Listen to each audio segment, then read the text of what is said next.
Na kusalimu mpendwa wangu unayetufuatilia. Pokea salamu zangu katika jina la Yeshua ambaye ni Yesu Kristo. Somo letu tunazidi nalo, na leo ndio siku yenyewe ambayo tumeingojea kabisa. Tunataka kuendelea kabisa vizuri. Somo la leo, deliverance ya kweli ndani ya Agano Jipya. Na tutakuwa na walimu wawili. Mtume Paulo atatuletea introduction ya somo hili. Alafu mwalimu mwenyewe sasa ni Bwana wa uzima, anayeitwa Yeshua. Huyu sasa ndiye atatufunza ukweli kabisa. Ndio mwenyewe sasa. Tuko ndani ya kitabu ya Wakorinto wa pili, tutaanzia hapo. Sura 1 mstari wa 10. So hapa niko na Biblia 3 ya Kiswahili, na niko na ya French vile vile, alafu niko na ya English hapa. Na niko na msomaji hapa kabisa atanisomea English.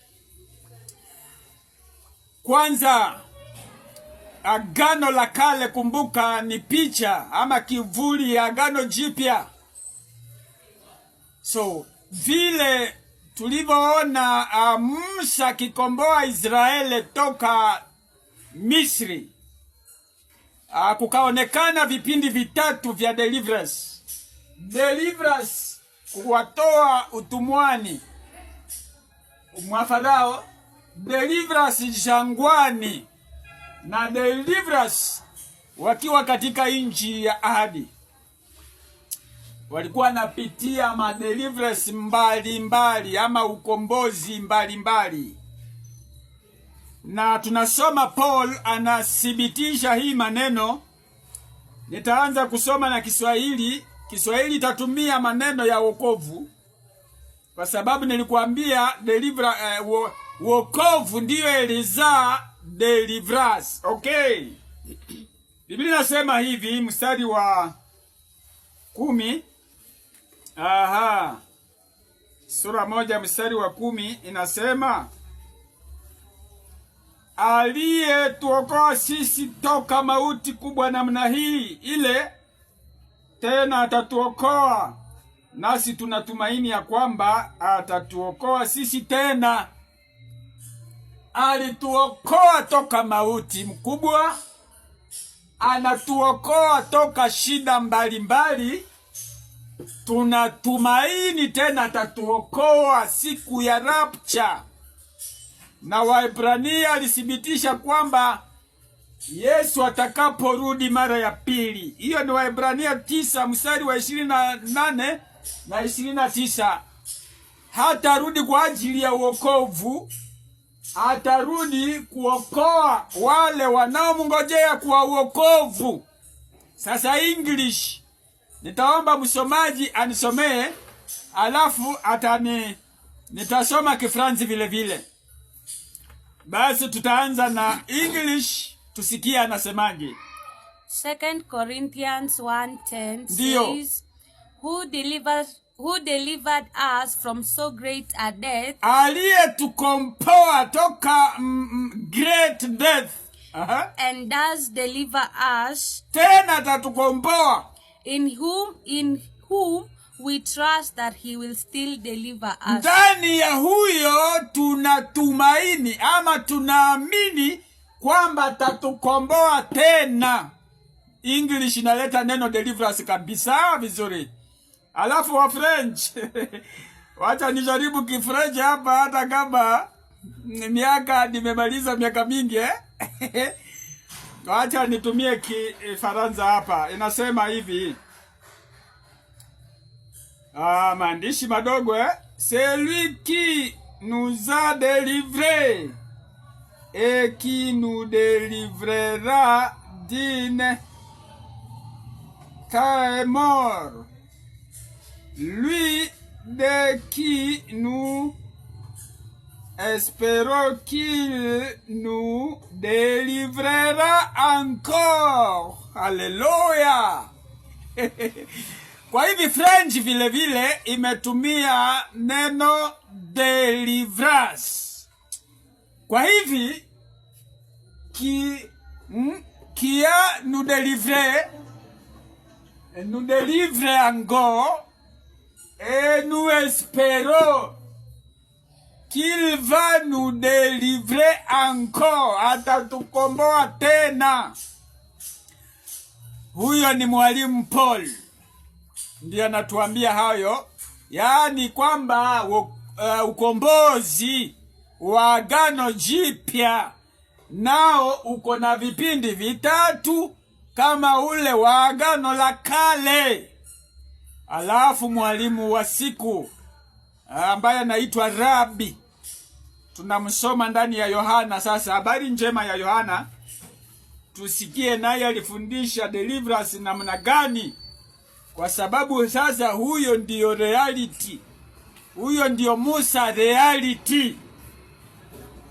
Tunamsoma sasa atufunze kuhusu deliverance kama inatembea kaje. Sura 8 mstari wa 29, naye aliyenituma ni pamoja nami, Baba hakuniacha peke yangu, kwa sababu ninafanya saa zote maneno yanayompendeza. Alipokuwa akisema maneno haya, wengi wa Wayuda wakamwamini. 31 sasa, basi Yesu akawaambia wale Wayuda waliomwamini, kama mkikaa ndani ya neno langu, ninyi ni wanafunzi wangu, nanyi mtajua kweli, na kweli itawaweka ninyi huru. Hapo ndio kuna mtawaliwa kabisa. Hapo ndio kuna pendi kabisa. Walimjibu, tu uzao wa Abrahamu, wala hatujawahi kuwa watumwa wa mtu. Wakati wowote namna gani unasema mtakuwa huru? Yesu akawajibu, kweli kweli ninawaambia ninyi, kila mtu anayefanya dhambi ni mtumwa wa dhambi. Na mtumwa hakai ndani ya nyumba wakati wote, lakini mwana anakaa siku zote. Kama mwana anawaweka ninyi huru, mtakuwa huru kweli kweli. Sikia mpendwa, sikia sasa. Hapa ndio kuna kiini cha deliverance. Huyu ni Yesu Kristo, amemaliza kuwafundisha wakaamini. Okay, so wakati wameamini sasa, akawaleta hapa kwa kipindi ya pili.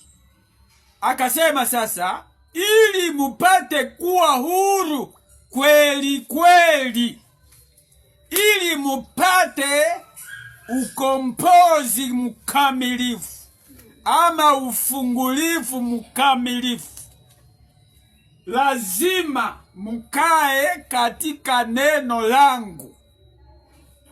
Yaani mkuwe wanafunzi. Wakati munafanyika wanafunzi, mkikubali kukuwa wanafunzi, hapo sasa nitawafundisha kweli, nitawafundisha ninyi kweli. Na wakati mutaijua hiyo kweli, basi hiyo kweli itawafanya ninyi huru kweli kweli. Lakini kuamini hiyo haijatosha kuwafanya ninyi huru.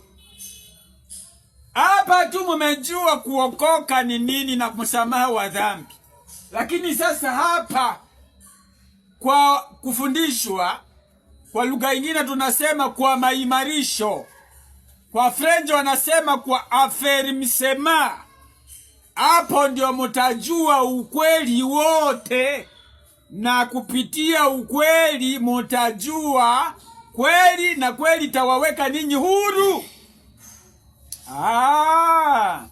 Sasa je, deliverance inafaa kwa mtu aliyeokoka? Ndiyo.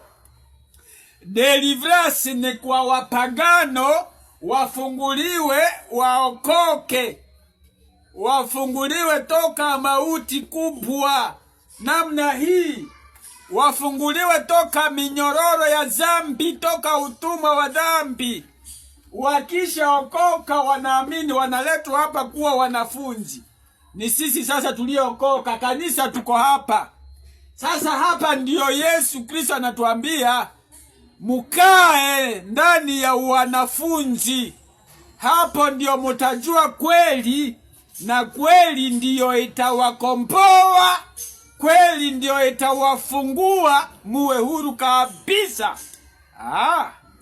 Kumbe deliverance ni kwa mwenye dhambi na mtu mwenye ameamini. Deliverance inamuhusu. Mungu akubariki mpendwa.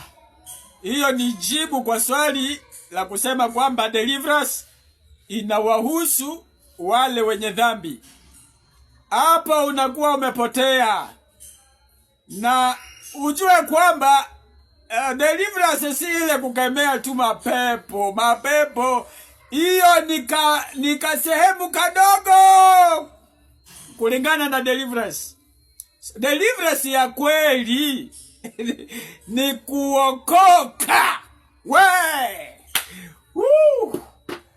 Kufukuza mapepo, hiyo ni sehemu ndogo ya deliverance. So hata hii somo inaweza kuleta jibu kwa wale wanajigamba sisi ndio tunafanya deliverance ya kufukuza mapepo. Unajitapa tu kufukuza mapepo. Ako ni kasehemu kadogo kule mbali. Deliverance ya kweli ndiyo hii, kuokoka, na unakaa ndani ya mafundisho, na mafundisho ndiyo inakuletea deliverance ya kweli. Wacha niachie hapo kwa leo. Barikiwa. Kesho tunaingia kabisa. Lakini hawa Wayuda wenyewe waliamini, wakaleta ubishi. Jamani, sisi tumeshaokoka. Sisi ni uzao wa Abraham. Hatuna utumwa sisi. Hatuna kamba. Akawaambia mko na kamba. Na bado hizo kamba ndio zinawafuruta mpate kuniua. Mlishaamini? Mbona mnataka kuniua? Sio kwa sababu kungali kamba zinawafuruta kwa dhambi. Unaona? Bado kuna kamba. Kumbe mtu anaweza sema ameamini, usipopata maimarisho kuna kamba bado zitakufuruta zikurudishe kwa dhambi. Hiyo ndio Yesu alikuwa anataka kuambia hawa Wayuda, mukae. Kusema nimeokoka Yesu ni Bwana haitoshi. Kaa ndani ya mafundisho, utajua kweli, na kweli itakukomboa totally. Barikiwa mpendwa. Barikiwa. Kesho sasa tutaleta habari njema ambayo itakufungua akili zaidi, uzidi kukombolewa na kufunguliwa. Mwalimu wako Abraham Panguza Machozi, Nairobi, Kenya. Be blessed and we shall meet tomorrow. Amen.